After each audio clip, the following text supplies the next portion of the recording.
السلام عليكم ورحمة الله وبركاته. وعليكم السلام ورحمة الله وبركاته. الحمد لله وكفى وسلام على عباده الذين اصطفى.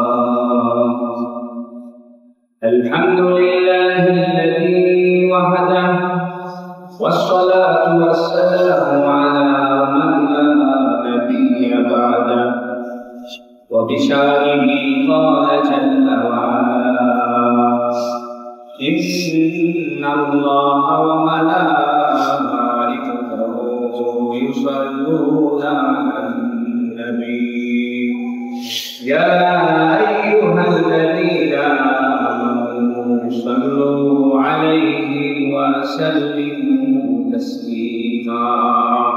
اللهم صل على محمد وعلى آل محمد كما صليت على إبراهيم وعلى آل إبراهيم إنك حميد مجيد.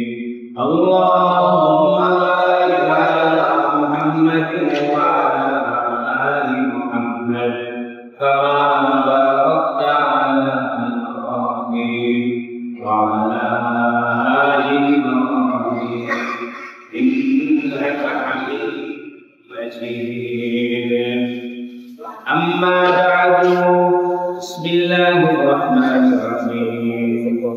وبه قال حدثنا عبد الله بن يوسف قال أخبرنا مالك عن هشام بن عروة عن أبيه عن عائشة أم المؤمنين رضي الله عنها أن الحارث بن هشام سأل رسول الله صلى الله عليه وسلم فقال يا رسول الله كيف يأتيك الوحي؟ فقال رسول الله صلى الله عليه وسلم أحيانا يأتيني مثل سلسلة الجرس إلى آخر الحديث. الحمد لله আল্লাহ তাবারক ওয়া তাআলা বড় মেহেরবানি যে আল্লাহ রাব্বুল ইজ্জত দীর্ঘ এক মাস পরে আল্লাহর ঘরে বসে আল্লাহর হাবিব রাসূলুল্লাহ সাল্লাল্লাহু আলাইহি ওয়াসাল্লামের দরসে হাদিসে আমাদেরকে বসার তৌফিক দান করেছেন। বলুন আলহামদুলিল্লাহ। আমরা আজকে বুখারী শরীফের দ্বিতীয় হাদিস, 2 নম্বর বর্ণিত দ্বিতীয় হাদিস আজকে আলোচনা। আমি আগে হাদিসের তর্জমা শোনাইলি, এরপরে হাদিসের ব্যাখ্যা আমরা জানব। ইমাম বুখারী বলেন, আমাকে হাদিস বর্ণনা করেছে আব্দুল্লাহ বিন ইউসুফ। তিনি বলেন আমাকে হাদিস বর্ণনা করেছেন মালিক। তিনি বলেন আমাকে হাদিস বর্ণনা করেছেন হিশাম বিন উরওয়া। তিনি বলেন আমার আব্বা আমাকে বর্ণনা করেছেন, অর্থাৎ উরওয়া থেকে। উরওয়া বয়ান করেছেন হযরত আয়েশা রাদিয়াল্লাহু তাআলা আনহা। আজকে যে হাদিসটি বর্ণিত হচ্ছে, এই হাদিসটি রাসূল সাল্লাল্লাহু আলাইহি সাল্লামের স্ত্রী আমাদের আম্মা জান আয়েশা সিদ্দিকা রাদিয়াল্লাহু আনহা থেকে বর্ণিত। আয়েশা সিদ্দিকা রাদিয়াল্লাহু তাআলা আনহা থেকে যে হাদিসটি বর্ণিত, এখন মূল হাদিস আরম্ভ হচ্ছে। আন্নাল হারিস ইবনে হিশাম হযরত আয়েশা থেকে বর্ণিত, তিনি বলেন যে হারিস বিন হিশাম সাআলা রাসূলুল্লাহ সাল্লাল্লাহু আলাইহি ওয়াসাল্লাম, রাসূল সাল্লাল্লাহু আলাইহি ওয়াসাল্লামের কাছে জিজ্ঞাসা করেছে। অতঃপর হারিস বিন হিশাম বলেছেন রাসূলকে, ইয়া রাসূলুল্লাহ, হে আল্লাহর রাসূল, কাইফা ইয়াতিকাল ওয়াহয়ু, ওহী আপনার কাছে কিভাবে আসে? আল্লাহ যে আপনার কাছে ওহী পাঠায়, এটা কিভাবে আসে? ফাকাল রাসূলুল্লাহ সাল্লাল্লাহু আলাইহি ওয়াসাল্লাম, তখন রাসূল সাল্লাল্লাহু আলাইহি ওয়াসাল্লাম বললেন, আহয়ানান, কখনো কখনো, ইয়াতিনি মিসলা সালাসালাতিল জারাস, কখনো কখনো ওহী আমার কাছে আসে ঘন্টার ধ্বনির মতো। স্কুলে যেমন ঘন্টা পিটায়, মন্দিরে যেমন ঘন্টা পিটায়, গির্জাতে যেমন ঘন্টা পিটায়, এরকম ঘন্টার ধ্বনির মতো আমার কাছে ওহী আসে। ওহু আশাদ্দুহু আলাইয়া, নবী আলাইহিস সালাম বলেন এটা আমার জন্য কষ্টকর হয়, এটা আমার জন্য অনেক ভারী হয়। যেটা ঘন্টার ধ্বনির মতো ওহী নাযিল হয়, এটা নবীর কাছে কি হয়? ভারী। ফায়ুসিমু আন্নি, নবী সাল্লাল্লাহু আলাইহি ওয়াসাল্লাম বলেন অতঃপর এই অবস্থা আমার থেকে পৃথক হয়ে যায়, এরকম অবস্থা দূরীভূত হয়ে যায়। অর্থাৎ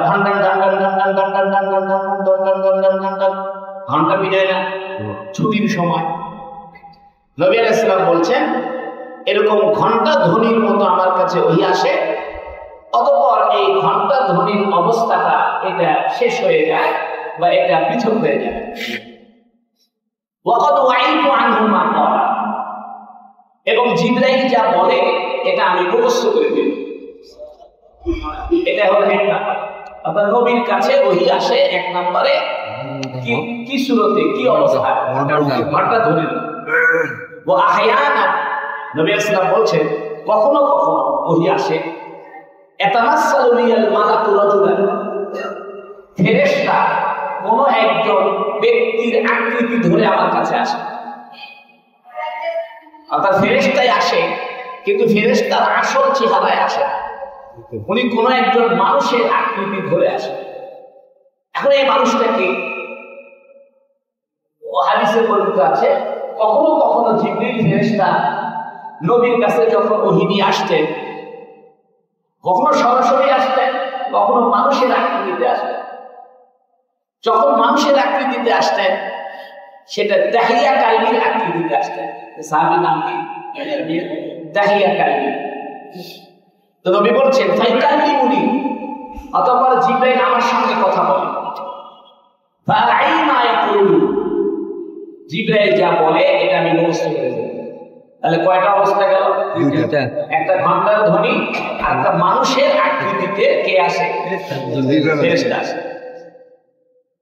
ক্বালাত আয়েশা, আয়েশা সিদ্দিকা বলেন রাদিয়াল্লাহু আনহা, ওয়ালাকাদ রাআইতুহু, আমি নবীকে দেখেছি, ইয়ানজিলু আলাইহিল ওয়াহয়ু, নবীর উপরে ওহী অবতীর্ণ হতো, ফিল ইয়াউমিশ শাদীদিল বারদি, প্রচন্ড শীতের ভিতরে, প্রচন্ড ঠান্ডা, এরকম ঠান্ডার সময় শীতকালে নবীর উপরে ওহী নাযিল হতো।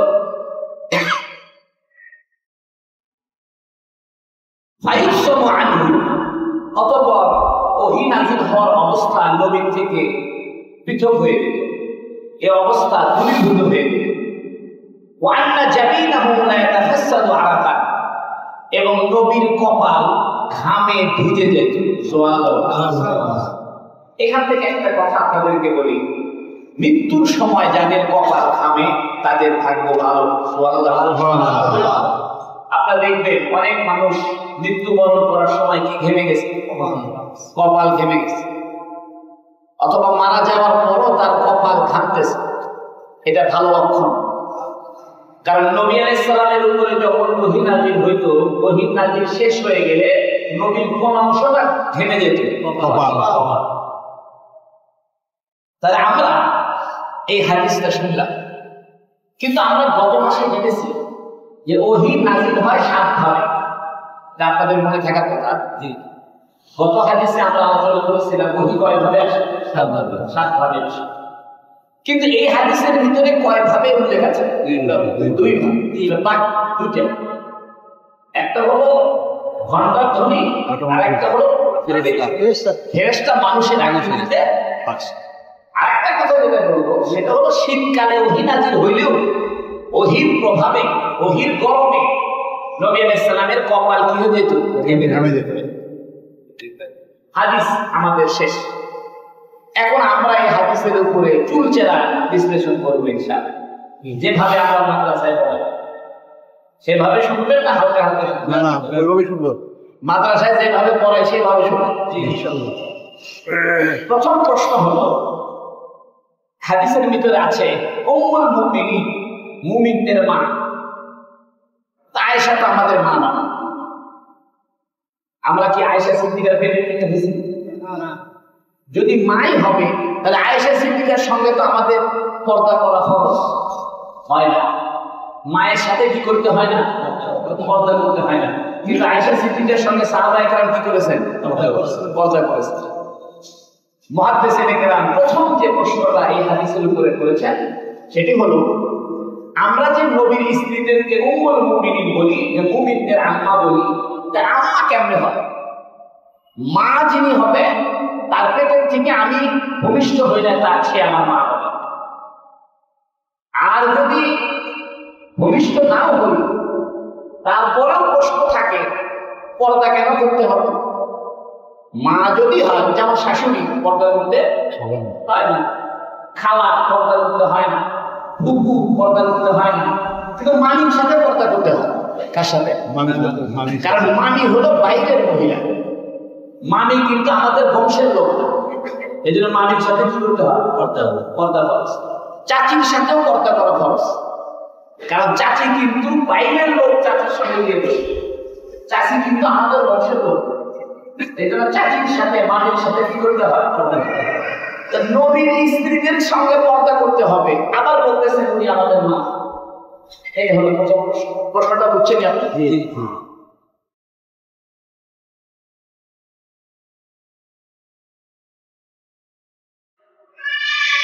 তবাকাত ইবনে সাদ কিতাবের ভিতরে আছে, তবাকাত ইবনে সাদ একটা কিতাব, একটা বড় একটা হাদিস। ওই কিতাবে আছে যে নবীর স্ত্রীদেরকে মা বলা যায় হবে না। কেন? একবার এক মহিলা এসে আয়েশা সিদ্দিকাকে বলতেছে, ইয়া উম্মা, হে আমার আম্মা জান। আয়েশা বলতেছে, লাস্তু বিউম্মিকা, আনা উম্মু রিজালিকুম, আমি তোমাদের মা নই, আমি তোমাদের পুরুষদের মা। কথা বুঝছেন? একজন মহিলা এসে আয়েশা সিদ্দিকাকে বলছে, হে আম্মা জান। আয়েশা বলতেছে, আমি তোমার মা না, আমি তোমাদের পুরুষদের মা। মহা মুশকিল। পুরুষদের মা হইলে সমস্যা হয় না, মহিলাদের মা হইলে অসুবিধা। কারণ হইল কোরআন শরীফে একটা আয়াত আছে, আন-নাবী আওলা বিল মুমিনিন মিন আনফুসিহিম ওয়া আযওয়াজুহুম উম্মাহাতুহুম।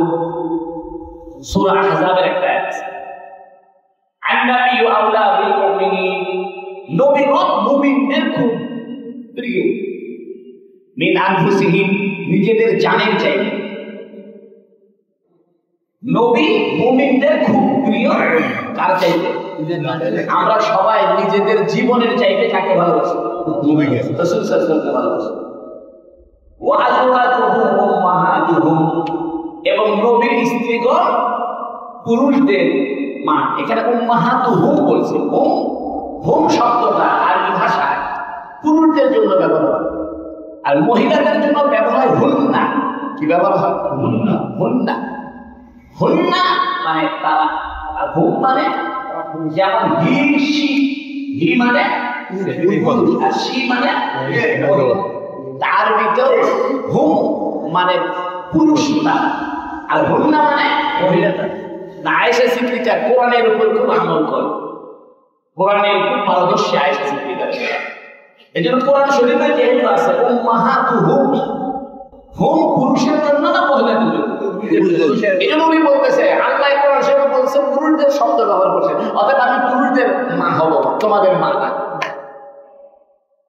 তবাকাত ইবনে সাদের এই বর্ণনা অনুযায়ী অনেক আলেম বলতেছে যে নবীর স্ত্রীদেরকে মহিলারা মা বলতে পারবে না, কারণ কোরআন শরীফে যে নবীর স্ত্রীদেরকে মা বলা হয়েছে এটা পুরুষবাচক শব্দের সঙ্গে না মহিলাবাচক শব্দের সঙ্গে?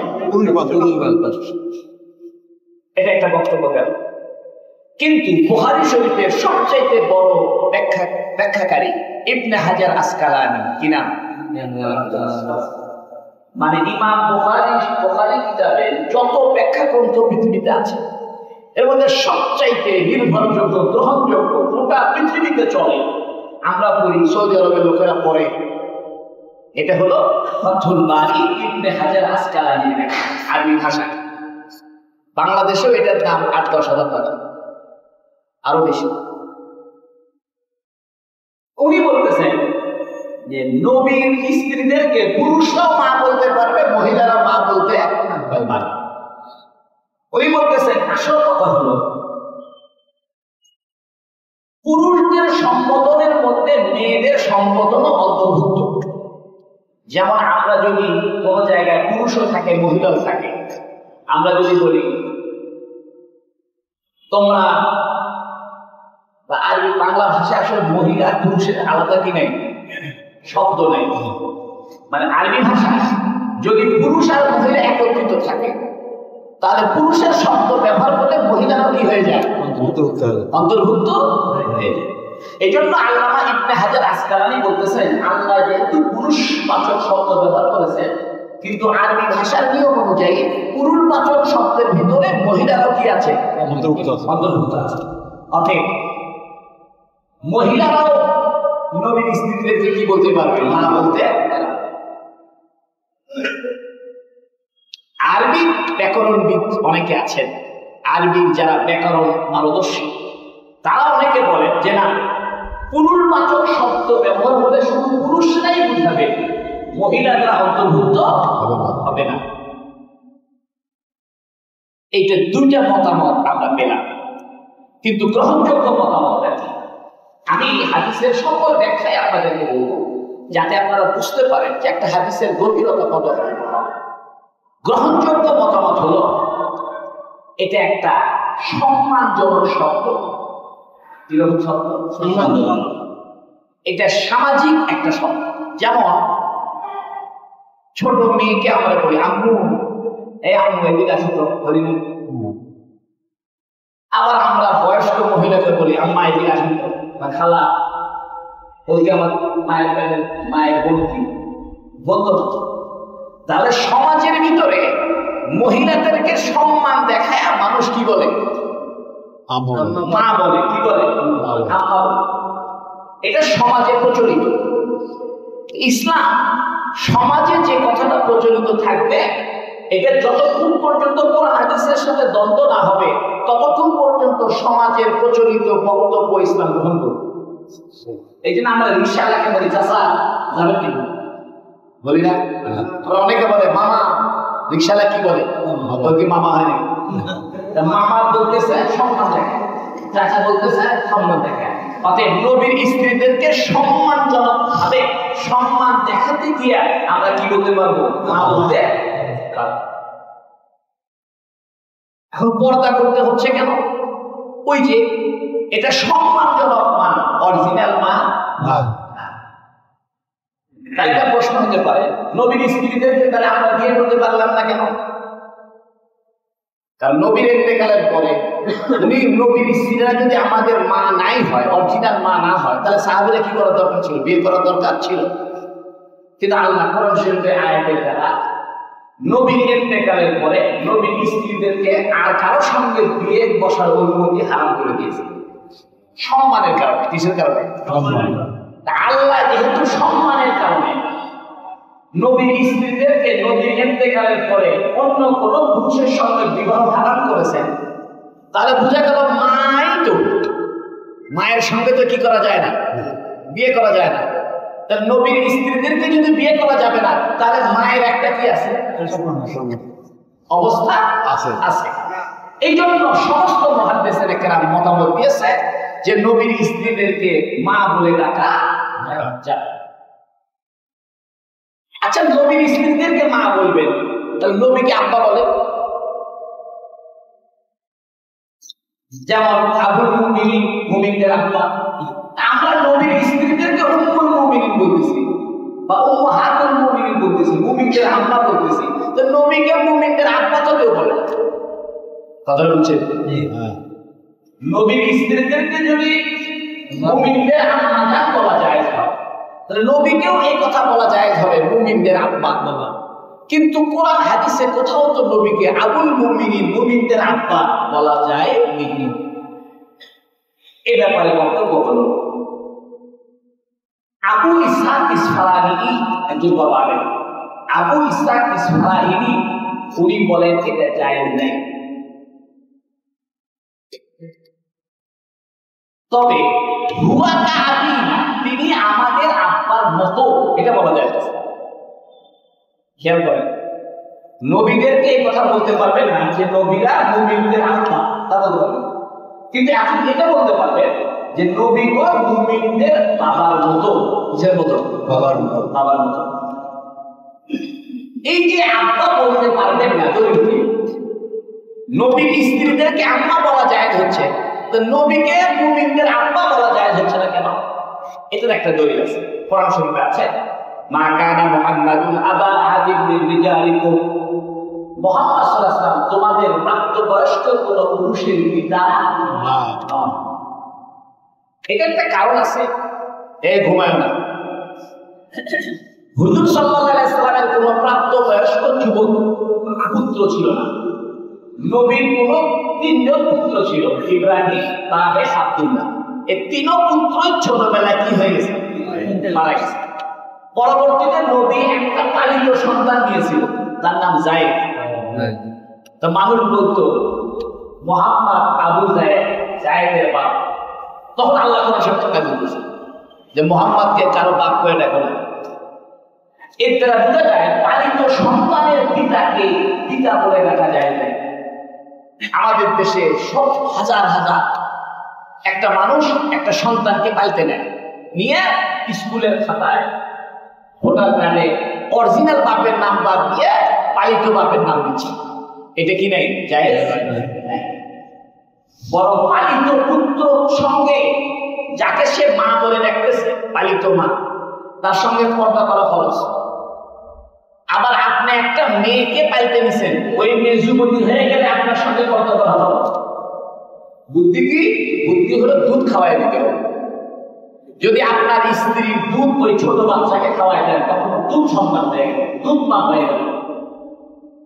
যাই হোক, আবু ইসহাক ইসমাঈলী উনি বলতেছেন, কোরআন শরীফে আল্লাহ সরাসরি নিষেধ করছেন মুহাম্মদ সাল্লাল্লাহু আলাইহি ওয়াসাল্লাম তোমাদের কারো প্রাপ্তবয়স্ক যুবকের পিতা নন, অতএব তোমরা মুহাম্মদকে আবুল মুমিনিন, মুমিনদের আব্বা, এই কথা বলতে পারবা।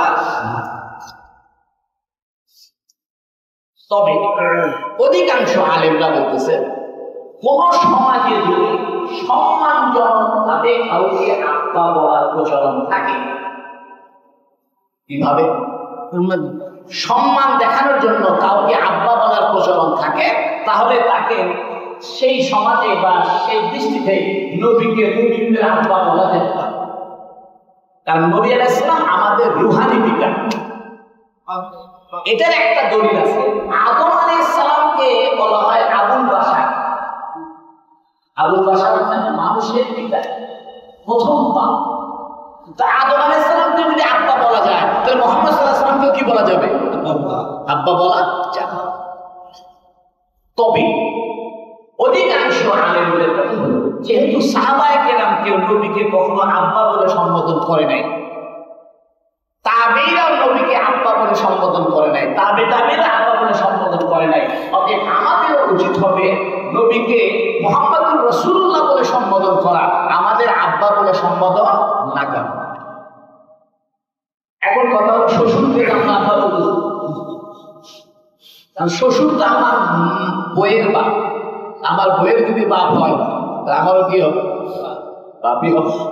সম্মানে আব্বা বলতেছে বাবা হুজুর কেবলা, বাবা হুজুর। এখন সম্মানের জন্য কেউ যদি কাউকে বাবা বলে ডাকতে পারে, কিন্তু এটা প্রচলন না করার জন্য আলেমরা পরামর্শ দিয়েছে। অধিকাংশ আলেমদের মতামত হলো নিজের আব্বাকে আব্বা বলো, শ্বশুরকে আব্বা বলো, বাকি আর কাউকে আব্বা বলার দরকার নাই। কারণ মুহাম্মদ সাল্লাল্লাহু আলাইহি ওয়াসাল্লাম কেউ কোন সাহাবী মুমিনদের আব্বা বলে সম্বোধন করেনি। এখন একটা প্রশ্ন, আপনাদের কষ্ট হচ্ছে না? আচ্ছা, নবীর স্ত্রী যারা ভাই আছে, নবীর স্ত্রী কি আছে? যেমন আয়েশা সিদ্দিকার ভাইয়ের নাম আব্দুর রহমান, তাকে আমরা মুমিনদের মামা বলতে পারবো কিনা? যে মুমিনদের মামু, মুমিনদের কি মামা?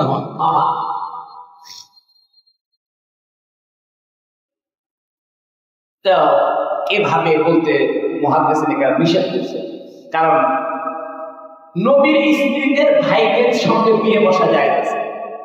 যেমন আয়েশা সিদ্দিকার ভাই আব্দুর রহমান, আব্দুর রহমান বিয়ে করেনি, তুমি তো আমাদের মামা হচ্ছে, কারণ নবীর স্ত্রী হচ্ছে আম্মা আর মায়ের ভাই হচ্ছে মামা। অতএব আয়েশা সিদ্দিকার ভাইরা আমাদের কে হয়? মামা হয়। কিন্তু মামার সাথে তো বিয়ে যায় নাই, কিন্তু আয়েশা সিদ্দিকার ভাইদের সঙ্গে তো মহিলারা কি করছে? বিবাহ বসেছে। এই জন্য মুহাদ্দিসিনরা বলতেছে যে মামা বলা ডাকার দরকার নাই, কারণ সাহাবীরাও ডাকে নাই, তাবেঈরাও ডাকে নাই, কেউ ডাকে। অনেকে বলতেছে সম্মান দেখায় ডাকতে পারো বা বলতে পারো যে উনি আমাদের মুমিনদের মামা। সম্মান, এখানে মেইন বিষয়টা হলো সম্মান। সম্মানের দৃষ্টিতে কোন সমাজে মামা বলা যদি সম্মান হয় তো জায়েজ আছে। যেমন রিকশাওয়ালাকে আমরা কি বলতেছি? এখন একটা প্রশ্ন হলো, এই হাদিস বর্ণনা করেছেন আয়েশা সিদ্দিকা। আয়েশা সিদ্দিকার তখন তো জন্মই হয়নি, কতটা খেয়াল করে। আয়েশা সিদ্দিকার সঙ্গে নবীর বিবাহ হয়েছে 53 বছর বয়স। নবীর উপরে যখন ওহী নাযিল হয় তখন তো আয়েশা দুনিয়ার জন্মই গ্রহণ করেনি, কথা বুঝেননি? বুঝছে। কারণ নবীর উপরে ওহী নাযিল হয়েছে 40 বছর বয়সে। নবীর কয় বছর বয়স? 40। নবীর যখন 40 বছর বয়স, আয়েশার তখন জন্মই হয়নি। তাহলে আয়েশার জন্ম হয়েছে নবুয়ত লাভের আরো 7 বছর পর। 7 বছর পর। আয়েশা এই হাদিস কেমনে বর্ণনা করেন? এবং আয়েশা বলতেছে শীতকালে ওহী নাযিল হলে আমি দেখতাম নবীর কপাল কি হয়ে যেত? হেমে যেত। এই হাদিসে তো দোয়া হয়ে গেল।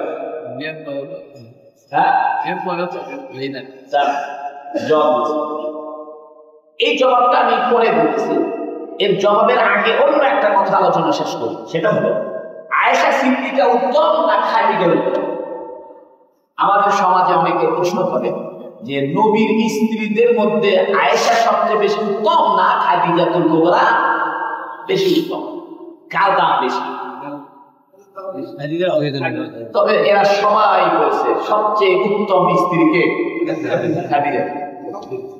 কারণ হলো নবীর দুঃখের দিনের সাথী কে? খাদিজা। টাকা পয়সা দিয়েও কি করছে? বুদ্ধি শুদ্ধি দিয়েও কি করছে? আর হাদিসের মধ্যে আছে নবী আলাইহিস সালাম খাদিজার বান্ধবীদেরকে তরকারি হাদিয়া পাঠাতেন। অর্থাৎ যদি খবর পাইতেন যে খাদিজার বান্ধবী ছিল, তাহলে তরকারি, খেজুর, রুটি, ঘি, মধু একটা হাদিয়া দিতেন। এখান থেকে বোঝা যায় স্ত্রীর আত্মীয় স্বজনদের মেহমানদারি করা সুন্নাত। শুধু স্ত্রীর আত্মীয় স্বজন না, বরং স্ত্রীর বান্ধবী যারা আছে এটাও খোঁজ খবর রাখা। এই জন্য নবী আলাইহিস সালাম আয়েশা সিদ্দিকাকে এতই ভালোবাসতেন, খাদিজাতুল কুবরাকে এতই ভালোবাসতেন যে খাদিজাতুল কুবরা রাদিয়াল্লাহু আনহার ইন্তেকাল করার পরে ওই খাদিজার যারা বান্ধবী ছিল এদেরকেও কিন্তু হাদিয়া দিতেন। এর দ্বারা বোঝা যায় যে নবী খাদিজাকে কি করতেন? বেশি পছন্দ। আরেকটা হাদিসে আছে যে খাদিজা হলো সালিদ মানে গোশতের ঝোল বেশি করে দিয়া এই ঝোলের মধ্যে রুটি ছিঁড়ে দিয়ে আরো খাই সালিদ। আর নবী আলাইহিস সালাম খাদিজার খুব প্রশংসা করতেন। কি করতেন? খুব প্রশংসা করতেন। খাদিজার গলার মালা এটা উনি সযত্নে রেখে দিয়েছেন। অর্থাৎ খাদিজার স্মৃতি নবী আলাইহিস সালাম ইন্তেকাল পর্যন্ত উনি বহন করছেন। এর দ্বারা বোঝা যায় আয়েশার চাইতে বেশি উত্তম কে? খাদিজা। এখন প্রশ্ন, ফাতেমা বেশি উত্তম না আয়েশা বেশি উত্তম? আগে তো গেল খাদিজা আর কে? আয়েশা। এখন ফাতেমা আর আয়েশার মধ্যে লাগছে যে ফাতেমা তো বেশি আর আয়েশা স্ত্রী। একটা বর্ণনা এরকম আছে যে একদিন কথা তর্কি লাগছে, মানে ইয়ার কি চলে, আয়েশা বলতেছে আমি উত্তম, এটা আমার স্বামী। আর ফাতেমা বলতেছে তোমার তো স্বামী, এটা আমার আব্বা, আমার হক বেশি। তো ফাতেমার হয় নবী কি আব্বা, আর আয়েশার হয় স্বামী। তখন আয়েশা বলতেছে তোমার আব্বা যতই হোক মৃত্যুর পরে স্বামীরা বউদের সঙ্গে থাকবে, মৃত্যুর পরে আমি থাকবো রসুলের সাথে, তুমি থাকবে আলীর সাথে, তাহলে আমারই দাম বেশি। আয়েশা বলতেছে মৃত্যুর পরে জান্নাতে গেলে বউরা কাদের সাথে থাকবে? স্বামীর সাথে না বাবার সাথে? স্বামীর সাথে। তাহলে আমি থাকবো আমার স্বামী মুহাম্মদ সাল্লাল্লাহু আলাইহি ওয়াসাল্লামের সাথে, তুমি থাকবে তোমার স্বামী আলীর সাথে। এইটা নিয়ে মুহাদ্দিসিনে কেরাম আবার গবেষণা শুরু করছে। একটা কথা মনে রাখবেন, ইসলামের কোনো একটা চুল পরিমাণ বিষয় গবেষণার থেকে বাদ যায়নি। আমরা তো তৈরি করা রুটি খাচ্ছি, মানে রুটি তৈরি করে খাইয়ে দিচ্ছে খালি খাওয়া, এই খাবার লোকই নেই। এই যে বড় বড় কিতাব, হাজার হাজার রাত্রি জাগরণ করে খায়া না খায়া রাত্রে রাত ঘুম কামাই গিয়ে এগুলো আমাদের সাথে রেখে। এই জন্য ইসলামের কোন নতুন কোন গবেষণার কোন জায়গায় থাকা লাগে। হ্যাঁ, নতুন এখন প্লেন আবিষ্কার হয়েছে, রক্ত দিতে হবে, অপারেশন করতে হবে, সেগুলো গবেষণা। কিন্তু কোরআন হাদিসের মৌলিক যে গবেষণা, এটা রাস্তা সংশ্বাস করে দিয়েছে। আমি কেউ যদি চিন্তা করে যে আমি আবার নতুন করে হাদিসের গবেষণা শুরু করবো, কোনটা সহি কোনটা গায়ের হিসাবে সব দেখবো, কোনো দরকার নেই, এসব হয়ে গেছে। আপনার যতটুকু করার দরকার আধুনিক সমস্যা যেগুলো সেগুলো আপনি গবেষণা করতে পারেন। যেমন অপারেশন করা যায় আছে কিনা, চোখ দেওয়া যায় আছে কিনা, কিডনি দেওয়া যায় আছে কিনা, রক্ত দেওয়া যায় আছে কিনা, এগুলো আপনি করতে পারেন। তাও হয়ে গেছে, তাও কি মানে কোনো ফাঁকা নেই। আল্লামা আইনি বুখারী শরীফের আরেকজন ব্যাখ্যাকার, তার নাম বদরুদ্দিন আইনি, কিনা বদরুদ্দিন আইনি, উনি বলছেন যে আমার ওস্তাদে বলছে যে ফাতেমা দুনিয়াতে উত্তম, আয়েশা আখিরাতে উত্তম। দোনোজনই উত্তম। দোনোজনই কি উত্তম? দুনিয়ার দৃষ্টিতে কে উত্তম? ফাতেমা। আর আখিরাতের দৃষ্টিতে আয়েশা। আপনি বলেন তো, নিজের কন্যা সন্তান জন্ম গ্রহণ করার পরে বইয়ের মহব্বত বেশি লাগে না বেটির মহব্বত বেশি লাগে? বেটির মহব্বত বেশি লাগে। বউ অসুখ হলে যে পরিমাণ কষ্ট লাগে, বেটির জ্বর হলে বেশি কষ্ট লাগে। বেটির প্রতি মানুষের কি দুর্বলতা বেশি। এজন্য যাদের বেটি নাই তারা তো বাপ হওয়ার মজাই বুঝতে পারে। এজন্য ফাতেমা উত্তম কি হিসাবে? দুনিয়ার দৃষ্টিতে। আর আয়েশা উত্তম কিসের দৃষ্টিতে?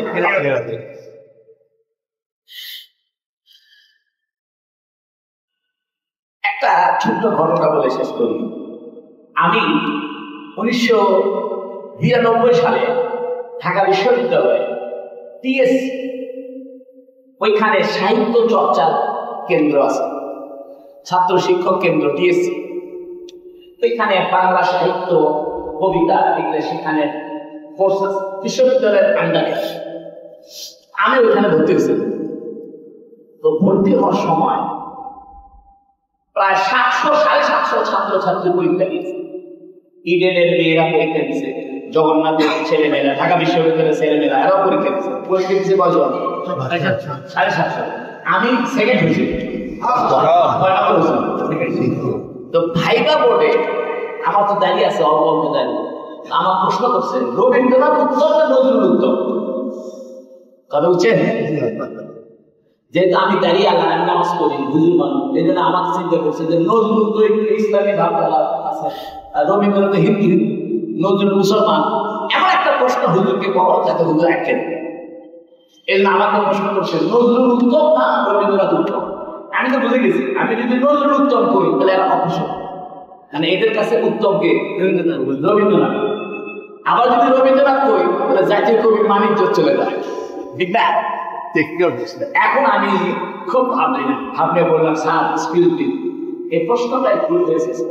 হ্যাঁ, আমার পরীক্ষা নিচ্ছে চৌধুরী, পরীক্ষা নিচ্ছে কে? যারা আপনারা এই লাইনে খবর রাখেন বাংলা সাহিত্যের চিনবেন, কবি চৌধুরী। তারপরে আপনার এই যে বিশিষ্ট রবীন্দ্র গবেষক সানজিদা খাতুন, ডক্টর সানজিদা খাতুন, এই যে আপনার এই যে শিল্পকলা একাডেমি ইয়ে ছিল। আবার ওই যে রমনার বটমূলে ঢাঙ্গায় কি নাম আমাদের? ছায়ানট। এই ছায়ানটের হলো গুরু, ইও বসে আছে পরীক্ষা নিচ্ছে, ডক্টর সানজিদা খাতুন, বিশিষ্ট রবীন্দ্র গবেষক। আমি বললাম স্যার এই প্রশ্নটাই বলছে কেন? এখন যে কবি সত্তা, এটাকে মাপামাপি করা ঠিক না। কারণ কবি কাব্য এক একজনের কাব্য পরিচয় এক এক রকম, এক একজনের সৌন্দর্য এক এক রকম। রবীন্দ্রনাথের মতো সুন্দর, নজরুলের মতো সুন্দর। এখানে কে বড় কে ছোট এটা মাপামাপি করাই অন্যায়। এটা সাহিত্যের বিচারে ভালো না, সাহিত্যের বিচারে সবাই ভালো যার যার অবস্থান থেকে। এই উত্তর শুনে ওই কবি চৌধুরী বলতেছে, রাইট, এই ছেলেটাকে নাও বলে খসা গাছ কাজী ফজলুল করিম পাস। মানে ভাইবা বলে যদি না ঠিকই তাহলে তো বাইর করে দিবে। এরপর আমার বলতেছে যে আপনি কবিতা পড়েন, তো বলতেছে আপনি আধুনিক একটা কবিতা শোনান। আমি তো আমার নাম তো লিখে দিয়েছি, আমি পাস। তখন আমি একটু সাহস বললাম, স্যার উত্তর আধুনিক কবিতা শোনাবো না আধুনিক কবিতা শোনাবো? মানে আধুনিক কবিতা দুই ভাগ আছে, একটা হলো উত্তর আধুনিক, একটা হলো আধুনিক। মানে 1800 শতাব্দী পর্যন্ত আধুনিক, 1800 সালের পর থেকে উত্তর আধুনিক। আমার বলতেছে আপনি তো ভালোই খবর রাখেন কবিতা। আমার বলতেছে তাহলে একটা উত্তর আধুনিক কবিতা। তখন আমি হেরা হাবিদের করতে শুনলাম, কষ্ট নেবে কষ্ট, লাল কষ্ট, নীল কষ্ট, কাঁচা হলুদ রঙে কষ্ট আছে ভাই, ওল নেতাদের জনসভার গোল রমণী ভালোবাসার দারুণ একটা কষ্ট আছে, ইটের নিচে চাপা পড়া হলুদ ঘাসের ভীষণ একটা কষ্ট আছে, কষ্ট নেবে কষ্ট। এই হেরা হাবিদের একটা কবিতা আছে, ফেরিওয়ালা, বুঝছেন? এই কবিতাটা হলো যে চলে আগুন চলে, দাউদ হাবিদের একটা কবিতা আছে। এই কবিতা শুনে তো স্যারের মাথা আপনি এই কবিতা আপনি মুখস্থ? জি স্যার। এই ছেলেটাকে নাম তো দেখেন, আমার বলার উদ্দেশ্য হলো আয়েশা আর ফাতেমার মধ্যে কে ভালো কে উত্তম এটা মাপামাপি করার দরকার তাই। কারণ একজন কন্যা একজন স্ত্রী, কন্যার সাথে স্ত্রীর তুলনা চলে না। কন্যা কন্যার মতো উত্তম, স্ত্রী স্ত্রীর মতো উত্তম।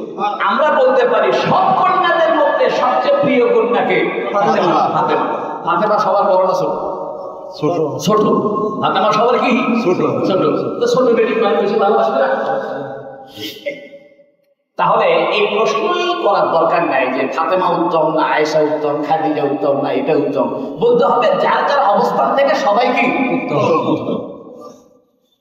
এখন আসেন এই হাদিস বর্ণনা করতেছে আয়েশা সিদ্দিকা যে শীতকালে কি হয়?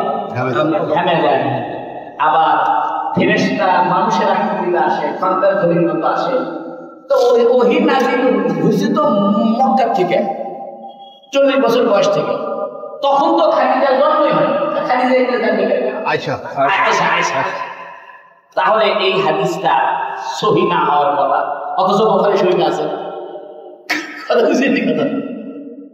বুখারী শরীফের হাদিস অবশ্যই সহিহ হাদিস, অবশ্যই কোনো সন্দেহ নাই। কিন্তু এখানে তো গ্যাপ দেখতেছি যে আয়েশার তো জন্মই হয়নি তখন। এটার মুহাদ্দিসিন কেরাম উত্তর দিয়েছে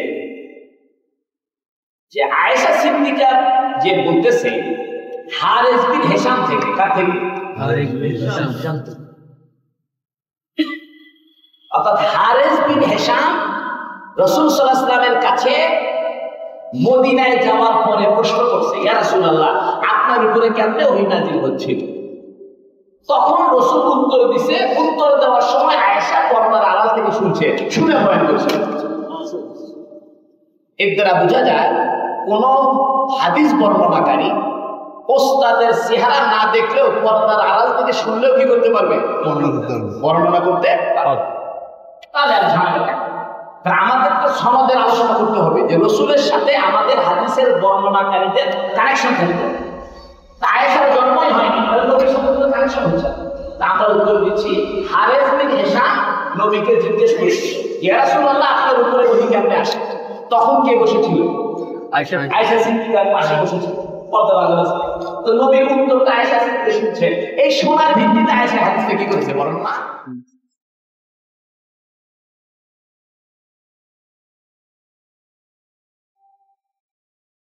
আচ্ছা, আর যদি হারিস বিন হিশাম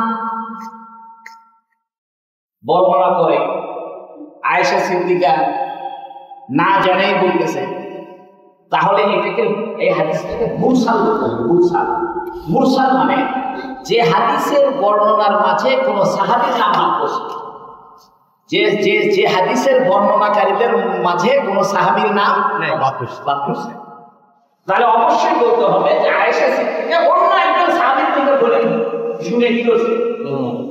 যদি অন্য সাহাবীর থেকে শুনে বর্ণনা করে তাহলে হবে মুরসাল। আর যদি আয়েশা সিদ্দিকা হারিস বিন হিশাম প্রশ্ন করেছিল নবীকে, তখন আয়েশা সিদ্দিকার পাশে বসে শুনছে, তাহলে আর মুরসাল হবে না। প্রশ্ন হলো, বুখারী শরীফে মুরসাল হাদিস আছে? অর্থাৎ এমন কোন হাদিস আছে কিনা যে হাদিসের বর্ণনাকারীরা কোন সাহাবীর নাম বাদ দিয়ে ডাইরেক্ট নবীর নামে হাদিস বর্ণনা করছে? কোন তাবী সে কি বলতে পারে ক্বালা রাসূলুল্লাহ সাল্লাল্লাহু আলাইহি ওয়াসাল্লাম? কোন তাবী এই কথা বলতে পারে না যে রাসূল সাল্লাল্লাহু আলাইহি ওয়াসাল্লাম বলেছেন, এটা বলতে পারে না। কারণ তাবী যদি রাসূল সাল্লাল্লাহু আলাইহি ওয়াসাল্লাম বলেছেন বলতে চায়, তাহলে একজন সাহাবীর নাম বলে তারপরে নবীর নাম দিতে হবে, মাধ্যম লাগবে। এখন বুখারী শরীফে মুরসাল হাদিস অর্থাৎ কোন সাহাবীর নাম বাদ করেছে এরকম হাদিস আছে? মুহাদ্দিসিনে কেরাম বলতেছেন যে হ্যাঁ, মুরসাল হাদিস বুখারীতে আছে। তবে ইমাম বুখারী করেছেন কি, একটা হাদিস যদি কোথাও মুরসাল থাকে, মুরসাল মানে সাহাবী নাম বাদ করেছে, তাহলে এই হাদিসটাকে অন্য জায়গায় ইমাম বুখারী আবার সংযুক্ত করে দিয়েছে, ওইখানে সাহাবীর নাম বলে দিয়েছে। এই জন্য ইমাম বুখারীর মুরসাল বর্ণিত হাদিসও সহিহ। কারণ ইমাম বুখারী কোনো সুন্নাত মুহাদ্দিস না যে উনি সাহাবীর নাম বাদ করছে এরকম হাদিস বুখারী শরীফে নিয়ে আসবে না করবে।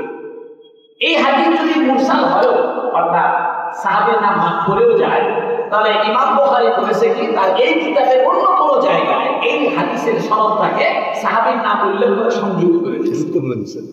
এই জন্য মুহাদ্দিসিনে কেরামের দৃষ্টিতে বুখারী শরীফে ইমাম বুখারীর মুরসাল বর্ণিত হাদিসও কি গ্রহণ। এখানে একটা প্রশ্ন, এই যে হারিস বিন হিশাম জিজ্ঞেস করলো, তার কি সন্দেহ হয়েছে? ইয়া রাসূলুল্লাহ, আপনার উপরে ওহী কেমনে আসে, এবার আমার বিশ্বাস হচ্ছে না, কত কেমনে এরকম এরকম। বরং তিনি এটাকে আরো ভালোভাবে জানার জন্য কি করেছেন, প্রশ্ন করেছেন।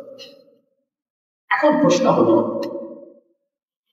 এই যে হারিস বিন হিশাম প্রশ্ন করেছে, ইয়া রাসূলুল্লাহ আপনার কাছে ওহী কিভাবে আসে, এই প্রশ্ন কি উনি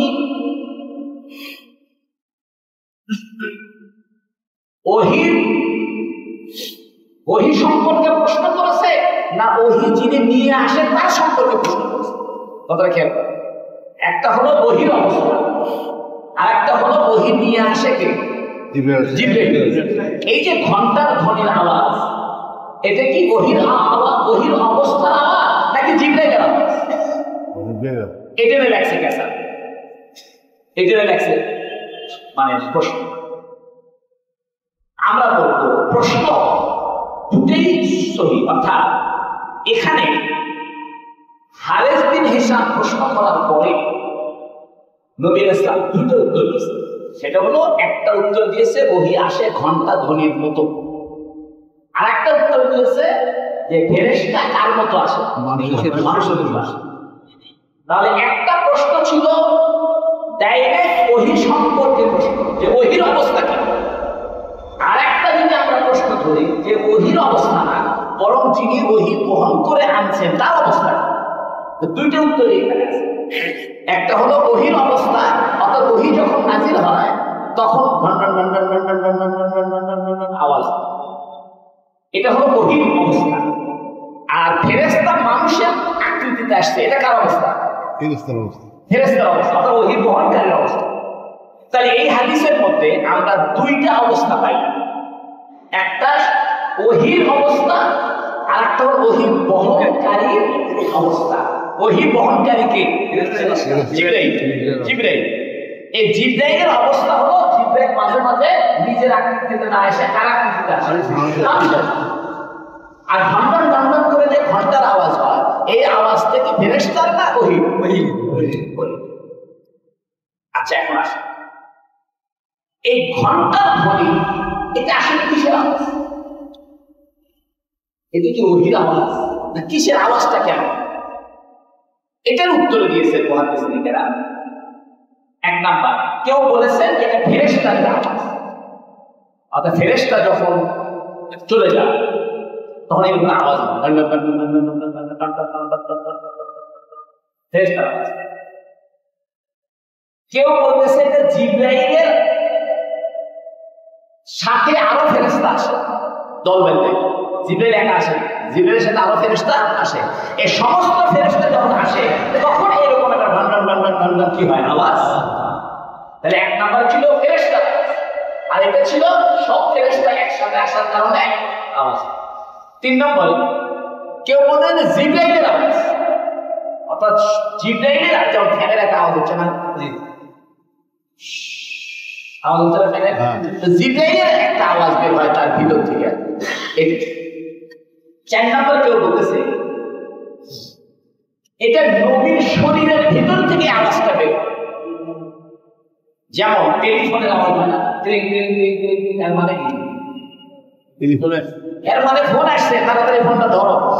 তো যখন জিবরাইল রওনা দেয় তখন নবীর ভিতরে আওয়াজ হয়, নবী বুঝতে পারে এই রেডি হোক, এখন কি আসতেছে। মোবাইলের মধ্যে যখন ক্রিং ক্রিং ক্রিং ক্রিং ক্রিং ক্রিং করে তখন মানুষ বুঝে মোবাইলে কি দিছে, মানুষ কি দিছে, মোবাইল এখন রিসিভ করতে পারে। তো যখনই জিবরাইল রওনা দেয় তখন নবী আলাইহিস সালামের ভিতরে একটা আওয়াজ শুরু হয়, তখন নবী বুঝতে পারে এখন কি আসবে।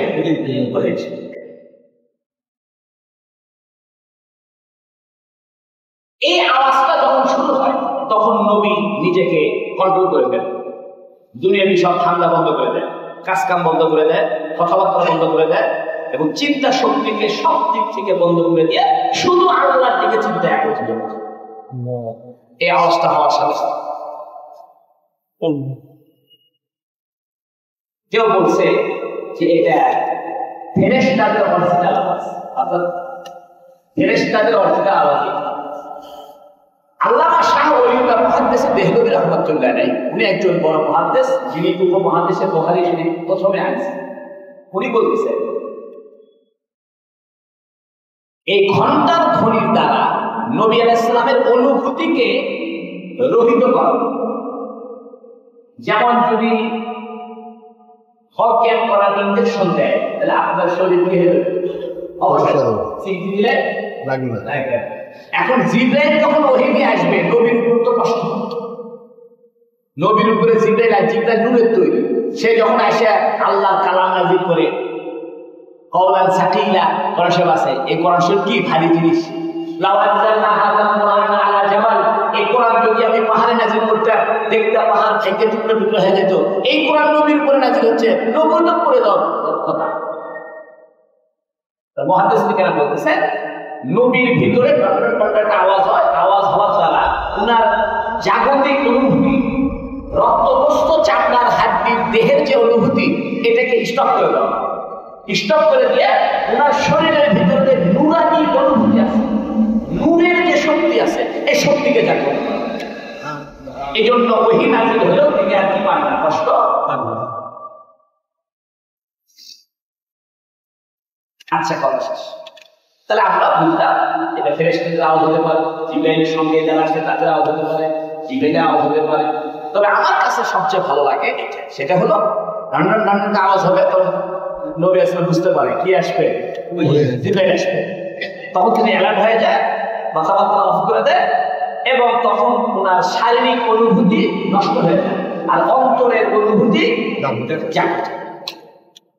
এই জন্য দেখেন অপারেশন করতে পারবেন না অজ্ঞান করা ছাড়া, অজ্ঞান করা ছাড়া কারো সিগন্যাল করতে পারবে, সিগন্যাল করে ওপেন হার্ট ছাড়া তাহলে অজ্ঞান করা ছাড়া করতে পারবে, বলে যাবে না, দেখলে বলে যাবে। দুনিয়ার অপারেশন করার জন্য যদি অজ্ঞান করা হয়, আল্লাহর কালাম নবীর কাছে আসবে, নবীর শরীরকেও কি করতে হবে, অজ্ঞান করবে। পুরোপুরি অজ্ঞান না, মানে অনুভূতি লেস, ওইটাই অনুভূতি লেস করতে হবে। যে অনুভূতি যদি থাকে আর জিবরাইল এসে যদি চাপে ধরে কথাবার্তা কয় তাহলে তো নবীর হাড্ডি ভেঙে যাবে। এই জন্য এই আওয়াজের দ্বারা নবীর জাগতিক যে অনুভূতি, রক্তগ্রস্ত হাড্ডির চামড়া যে অনুভূতি, এটাকে রহিত করা হয়, এটাকে লেস করা হয়, এটাকে স্টপ করে দেওয়া হয়। আর নবীর শরীরের ভিতরে যে রুহানি শক্তি, আত্মিক শক্তি, এটাকে জাগ্রত করে। এখন কথা হলো অন্য হাদিসে আরো 2টা শব্দ আছে, বুখারী শরীফের এই হাদিসে আছে ঘন্টা ধ্বনির মতো, কিসের মতো? কিন্তু অন্য হাদিসে আছে সালসালাতুন আলা সাফওয়ান, অর্থাৎ পাথরের উপরে লোহার শিকল টানলে যেমন আওয়াজ হয় সে আওয়াজ। তাহলে এই হাদিসে আছে নবীর উপরে ওহী আসে কিসের মতো? ঘন্টার মতো। অন্য হাদিসে আছে পাথরের উপরে শিকল টাইনে আনলে যেরকম আওয়াজ হয় ওইরকম। এটাকে আরবিতে বলে সালসালাতুন আলা সাফওয়ান। আর এক হাদিসে আছে দাবিয়ু নাহলে, মৌমাছির গুনগুন গুনগুন আওয়াজ। মৌমাছির আওয়াজ করে না, আওয়াজ করে না। তাহলে সমস্ত হাদিস আমরা এক জায়গায় করতে ওহী আসার আওয়াজ কয় রকম পাইলাম? তিন রকম। এই হাদিসের মধ্যে পাইলাম ঘন্টা ধ্বনির মতো, অন্য হাদিসের মধ্যে আছে পাথরের উপরে শিকল টাইনে নিলে যে ঝনঝন ঝনঝন আওয়াজ হয় সেই রকম গুঞ্জন ওঠে। আর একটা হাদিসে পাইলাম মৌমাছির আওয়াজের মতো। তাহলে তিন হাদিসে তিন রকম পাইলাম। এখন মুহাদ্দিসিনে কেরাম এই তিন হাদিসকে একত্রিত করে বলতেছে ঘন্টা ধ্বনির যে আওয়াজ এটা নবীর কাছে মনে হয় ঘন্টা ধ্বনি, আর ফেরেশতাদের কাছে মনে হয় পাথরের উপরে যে শিকল টেনে নিয়ে যাচ্ছে ওই আওয়াজটা কাদের কাছে মনে হয়? আর মৌমাছির যে গুনগুন এটা সাহাবীদের কাছে মনে হয়। তাহলে তিন হাদিস কি হয়ে গেল? অর্থাৎ ঘন্টা ধ্বনির আওয়াজ এটা নবীর কাছে মনে হয় ঘন্টা ধ্বনির মতো, ফেরেশতাদের কাছে মনে হয় শিকলের আওয়াজের মতো, আর সাহাবীরা যারা নবীর আশেপাশে বসে থাকে ওই নাজিল হওয়ার সময় তারা তাদের কাছে মনে হয় মৌমাছির গুঞ্জনের। তাহলে তিনটা হাদিসই কি থাকলো? ঠিক থাকে। এখন আমরা যদি কই না দুটো হাদিস বাদ দিলাম, ওইগুলো সহি, ওইগুলোকে খেতাও, এটা ঠিক আছে, এটা ভুল। তিনটা হাদিসই সহি। এখন যেহেতু হাদিসের মধ্যে শব্দের ভিন্নতা আছে এই জন্য আমরা কি করলাম? সামঞ্জস্য করে দিই। এখন আসে ঘন্টা ধ্বনি, এটা তো গির্জার ধ্বনি, হিন্দুরা পূজার সময় কি বের করে? ঘন্টা বাজে। খ্রিস্টানরা কি বাজে? ঘন্টা বাজে। এরকম একটা খারাপ জিনিস যেটা মন্দিরে ব্যবহার হয়, সে মন্দিরের ঘন্টা ধ্বনিকে ওহীর সাথে তুলনা দিলেন, একান্ত ঠিক হলো না। কথা হচ্ছে আপনাদের কষ্ট হচ্ছে? ওহী একটা দামি জিনিস, মূল্যবান জিনিস, আপনি এটাকে তুলনা দিলেন মন্দিরের ঘন্টার সাথে। তাহলে তো প্রশংসনীয় জিনিস অপ্রশংসনীয় জিনিসের সাথে আপনি তুলনা দিলেন। মনে করেন আমরা যদি আপনাকে বলি ভাই আপনার চেহারাটা একদম ওই যে গরুর যে ইয়ে আছে না, লাদ আছে না, শুকায় গেলে যেরকম হয় সেরকম মানুষের ভালো মানুষের চেহারার তুলনা দিলে তুমি গরুর লাদের সাথে, তো ওই হলো ভালো জিনিস। তুমি তুলনা দিলে মন্দিরের ঘন্টার সাথে। ঘন্টা কোথায় বাজার? মন্দিরে বাজার।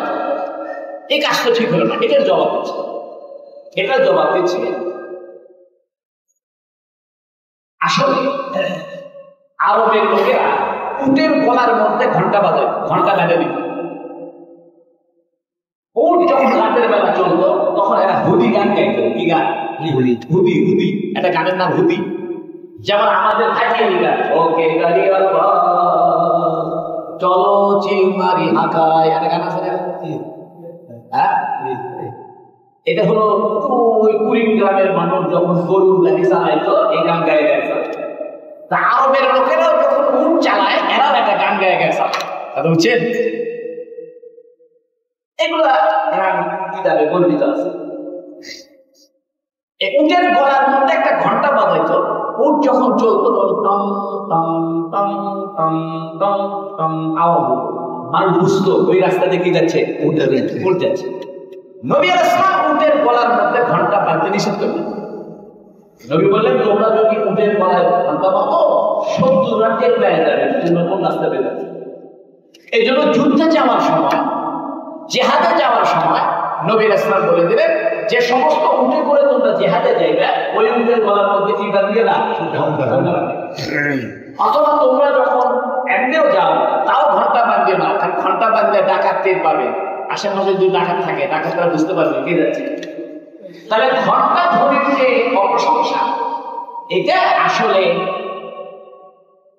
দুশ্মনের ভয়ের কারণে। কিসের ভয়ের কারণে? দুশ্মনের ভয়। অরিজিনাল ঘন্টার মধ্যে কোনো দোষ নাই। নবী ঘন্টার বিরুদ্ধে করছে যাতে যুদ্ধের খবর কাফেররা না টের পায়, অথবা ডাকাত বাহিনী খবরটা না পায়। তাছাড়া অরিজিনাল ঘন্টার মধ্যে কোনো কি নাই, দোষ। 2 নম্বর, ঘন্টা ধ্বনির মধ্যে দুটো জিনিস আছে, একটা হলো আওয়াজ আর একটা হলো শক্তি। বহুদূর চলে যায়। একটা হলো আওয়াজের শক্তি, একটা হলো আওয়াজ। ওদের যে আওয়াজটা খারাপ, শক্তি তো খারাপ না, কথা বুঝছেন? আওয়াজটা কি খারাপ, শক্তিটা তো কি। এখানে যে তুলনা দিছে এটা আওয়াজের সাথে না, এটা শক্তির সাথে তুলনা দিছে। তাহলে ওহিকে যদি ঘন্টার শক্তির সাথে তুলনা দেয় তাহলে অপ্রশংসনীয় হবে না, হবে না। 3 নম্বর,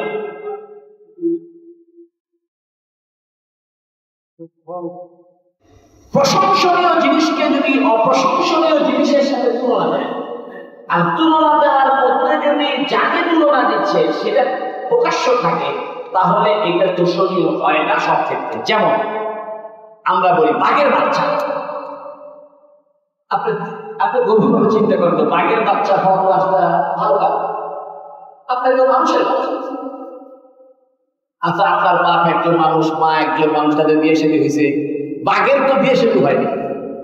আবার বাঘ যেখানে পাইছে সেখানে সমস্যা, বাঘ আবার ছিঁড়ে ফেলে খায়, কত হিংস্র।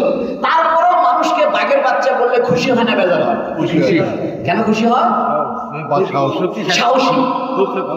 তো মানুষ যে মানুষকে বাঘের বাচ্চা বলে, এটা কি মানে জানোয়ারের সন্তান সেই হিসেবে বলে না বাহাদুরের সন্তান হিসেবে? বুঝা গেল? প্রশংসনীয় জিনিস অপ্রশংসনীয় জিনিসের সাথে যদি তুলনা দেয়, আর তুলনা দেওয়ার যে বিচার বিষয়, যে কারণে তুলনা দিচ্ছে সেই কারণটা যদি ভালো হয় তাহলে অসুবিধা। যেমন আমরা সবাই বলি শালাটা বাঘের বাচ্চা, সিংহ পুরুষ। তুমি সিংহের পেটের থেকে হয়েছ, সিংহ তো একটা জানোয়ার, বাঘ একটা কি আমরা জানোয়ার, আমরাও কি মানুষের জানে না, আমরাও কিন্তু জানোয়ার। জানোয়ার ফার্স্ট শব্দ, জান মানে প্রাণ, ওয়ার মানে আছে, জানোয়ার মানে প্রাণ আছে, তারা সবাই জানে। এই জন্য গরুও জানোয়ার, বাঘও জানোয়ার, আমরা সবাই কি। কিন্তু আমাদের দেশে জানোয়ার গায়েল হয়ে গেছে। আমরা যদি কাউকে বলি এই জানোয়ার, এই শব্দ না, তো জানোয়ার মানে কিন্তু প্রাণ বলা। জানোয়ার মানে কি? প্রাণওয়ালা। এই জন্য নবী আলাইহিস সালামের ওহীকে ঘন্টা ধ্বনির সাথে তুলনা দিয়েছে, এটা শক্তির দিক থেকে তুলনা দিয়েছে। যেমন মানুষ বলে তুই বাঘের বাচ্চা, এখানে জানোয়ারের বাচ্চা হিসেবে তুলনা দেয়নি, সাহসের দিক থেকে তুলনা দিয়েছে। অতএব ওহীকে ঘন্টা ধ্বনির সাথে তুলনা দিতে কোনো দোষ নাই। এখন কথা হলো, হাদিসের মধ্যে আছে ওহু আশাদ্দু আলাইয়া, এই যে ঘন্টার ধ্বনি এটা নবীর কাছে খুব কষ্টকর হয়। শুনছেন না? নবীর কাছে কি হয়? কষ্টকর। তো কষ্টকর কেন? কি কারণে কষ্ট? মুহাদ্দিস নেকরাম বলেছেন মানুষের ভিতরে 2 রকম স্বভাব আছে। একটা আছে জানোয়ারের স্বভাব, পশু স্বভাব, পশু, আর একটা আছে ফেরেশতা। পশুর স্বভাব আছে, ফেরেশতার স্বভাব আছে, বা মানবিকতার স্বভাব আছে। যখন ওহী নাযিল হয় তখন নবীর ভিতরে যে পশু না, মানবিক যে স্বভাব, মানুষের যে স্বভাব, এই স্বভাবকে সংকুচিত করা হয়। আর ফেরেশতা সুলভ যে স্বভাব, এটাকে বিকশিত করা হয়। মনে করেন আমার ভিতরে গরম আছে, শরীরের ভিতরে গরম যদি বেশি হয় তাহলে আমার জ্বর আসে। জ্বর আসা মানে কি? জ্বর আসা মানে তাপমাত্রা বেড়ে গেছে। সব মানুষের শরীরে তাপমাত্রা আছে, তাপমাত্রা নীল হয়ে গেলে তখন পড়ে যাবে। সবার শরীরে 98-এর নিচে কি আছে? তাপমাত্রা আছে। 97, 98, 96 তাপমাত্রা আছে। তাপমাত্রা যেই 102 হয়ে যাবে জ্বর আসে, কষ্ট। তো নবীর ভিতরে যে ফেরেশতা সুলভ আচরণ আছে, এই ফেরেশতা সুলভ আচরণকে বিকশিত করা, আর মানব সুলভ যে আচরণ আছে এটাকে সংকুচিত করা হয়। ফেরেশতা সুলভ আচরণ বিকশিত হওয়ার কারণে নবী বিকশিত। এখনই আমাদের ভিতরে যে আল্লাহর মহব্বতের যে অংশ, এটা যদি 1000 গুণ বেড়ে যায় কলিজা ফেটে মরে যাবে। মানে কবরের যে ভয়, এটা যদি প্রচন্ড আকারে ভয় শুরু হয়, আপনি হাত খুলবেন। এই জন্য অনেক সাহাবায়ে কেরাম মৃত্যুর কথা শুনে অজ্ঞান হয়ে গেলেন। অনেক আল্লাহর ওলি কবরের সামনে দিকে অজ্ঞান হয়ে গেলেন, কারণ শরীরের ভিতরে তখন কবরের ভয় কি হতো, বেশি হচ্ছে। বেশি হওয়ার কারণে করে দিত। তো নবীর ভিতরে মানব সুলভ যে আচরণ, এটাকে সংকুচিত করে ফেরেশতা সুলভ যে আচরণ আছে এটাকে ডেভেলপ করা হতো, এটাকে বিকশিত করা হতো। এই জন্য নবী কি হতো, কষ্ট হতো। 2 নম্বর, আল্লাহর কালাম তো ভারী, কোরআন শরীফ তো কি ভারী। ভারী জিনিস নাজিল হলে তো কি হবে, কষ্ট হবে। এক সাহাবী বলতেছে, নবী আলাইহিস সালাম, আয়েশা সিদ্দিকা বলতেছে, নবী আলাইহিস সালাম আমার রানের উপর মাথা দিয়ে শুয়েছিল, এর মতো নাজিল হয়েছে, মনে হচ্ছে আমার রান ভেঙে যাবে। রান কি হবে, ভেঙে। নবী আলাইহিস সালাম উটের উপরে ছিলেন, ওহী নাজিল হয়েছে, উট বসে পড়ছে ভারী। ওহী নাজিল হওয়ার ভারে উট কি করছে, বসে পড়ছে। দেখেন আল্লাহর কালাম ভারী, এই জন্য নবী কি হয়, অসুস্থ। 3 নম্বর, ওহীর মধ্যে নূর আছে, নবীর মধ্যেও নূর আছে।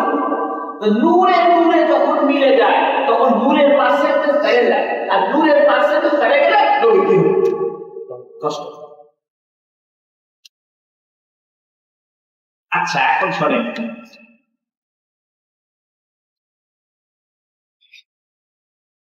ফেরেশতা কাকে বলে? ফেরেশতা বলা হয় আল মালাইকাতু আজসামুন উলুহিয়াতুল লাতীফাতুন, বাংলায় বলে উন্নত মানের অবয়বধারী, খুব সূক্ষ্ম এবং যে কোনো সময় যে কোনো আকৃতি ধারণ করতে পারে, গুণা করতে পারে। আর জিন হলো এরাও যে কোনো সময় আকৃতি ধারণ করতে পারে, জিনেরা, কিন্তু আগুনের তৈরি গুণা করতে পারে। এইবার আসে হাদিসের মধ্যে যখন বলল যে ঘন্টা ধ্বনির মতো ওহী নাজিল হয়, তখন নবী বললেন আমি এটা মুখস্থ করে নিচ্ছি। আবার যখন বলল ফেরেশতারা আসে মানুষের আকৃতিতে, তখনও আমি কি করে নিই, মুখস্থ করে নিই। এই মুখস্থ করার যে শব্দ, প্রথমবারে বলছে অতীতকালবাচক শব্দ, পরের বারে বলছে ভবিষ্যৎকালবাচক শব্দ। কথাটা কি আছে? অর্থাৎ নবী যখন বললেন যে আমার কাছে ওহী আসে ঘন্টা ধ্বনির মতো, তখন বললেন যে আমি এটা মুখস্থ করে নেব। এই যে মুখস্থ করে ফেলে বললেন, এই শব্দটা উনি ব্যবহার করেছেন অতীতকালবাচক শব্দ। আর যখন বললেন ফেরেশতা মানুষের আকৃতিতে আসে, তখন আমি মুখস্থ করি, তখন বলছেন ভবিষ্যৎকালবাচক শব্দ। প্রশ্ন হলো, একই বক্তব্যের মধ্যে একবার অতীতকালের বাচক শব্দ আর একবার ভবিষ্যৎকালবাচক শব্দ, এটা কেন ব্যবহার করেন?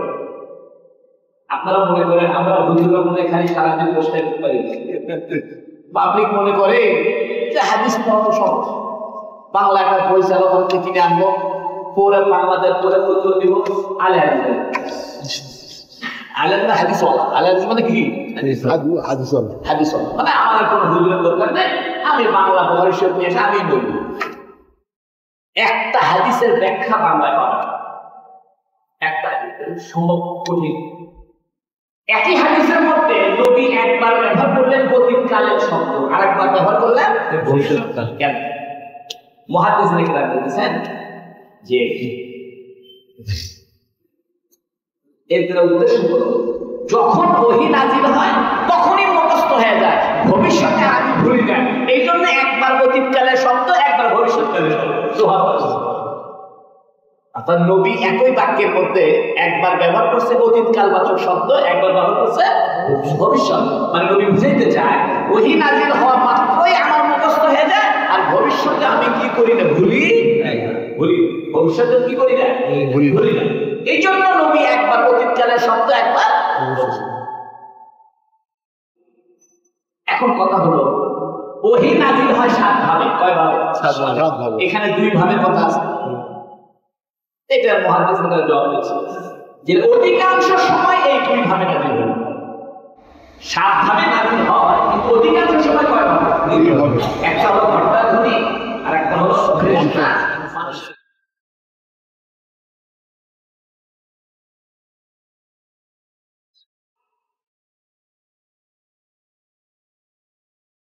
খানে কেন যায়?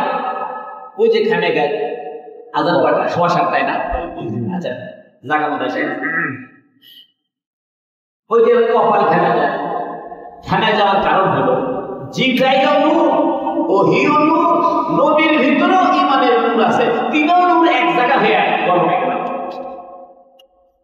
2 নম্বর, আল্লাহর কালামের ভিতরে ওজন আছে, ফল আছে।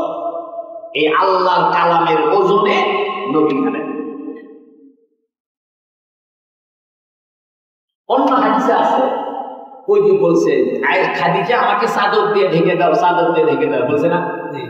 বলছে কিনা?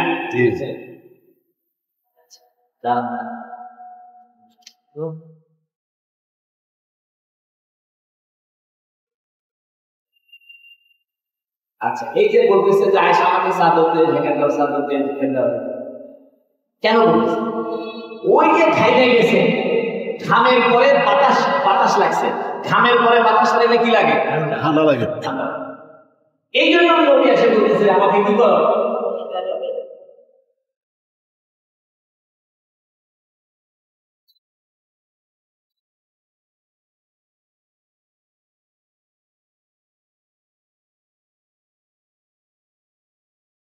আচ্ছা, এখানে একটা কথা শোনো, সেটা হলো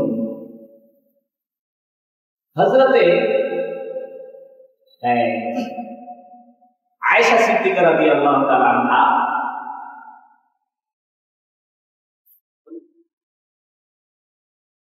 এগুলো আমি সব লিখে আনছি, বুঝছেন?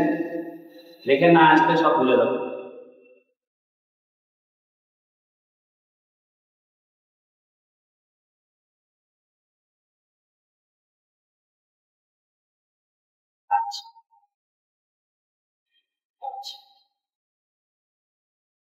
এইটি বিজ্ঞান। তবে এখানে একটা কথা শোনেন,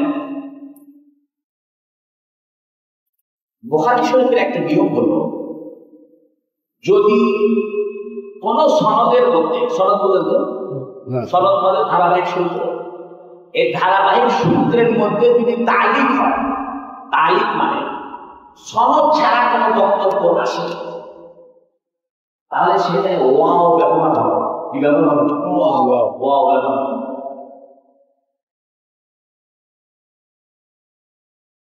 আর যদি ওয়াও ব্যবহার না হয় তাহলে বুঝবেন এটা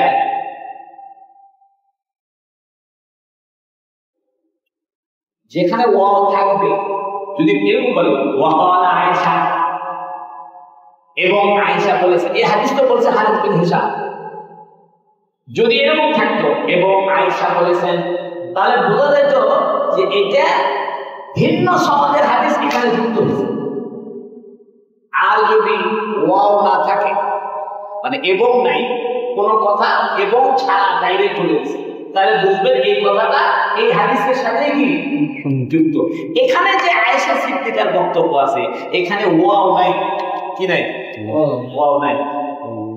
এটাই প্রমাণ যে আয়েশা সিদ্দিকার এই হাদিসটা তালিক নয়। তালিক মানে অন্য সনদে বর্ণিত নয়, বরং আয়েশা সিদ্দিকা যে বক্তব্য দিল যে নবী মদিনা যে হলে কপাল কি হয়ে যেত, ঘেমে যেত, এটা তো হারিস বিন হিশামের কথা না, এই কথা তো আয়েশার কথা। পুরো হাদিসটা বয়ান করছে কে? হারিস বিন হিশাম। লাস্টে এসে আয়েশা সিদ্দিকা বলতেছে যে আমি দেখছি নবীর কপাল কি হতো, ঘেমে যেত। এটা তো হারিস বিন হিশাম বলেন। তাহলে হারিস বিন হিশামের বক্তব্য আর আয়েশার বক্তব্য একত্রিত হয়ে গেছে।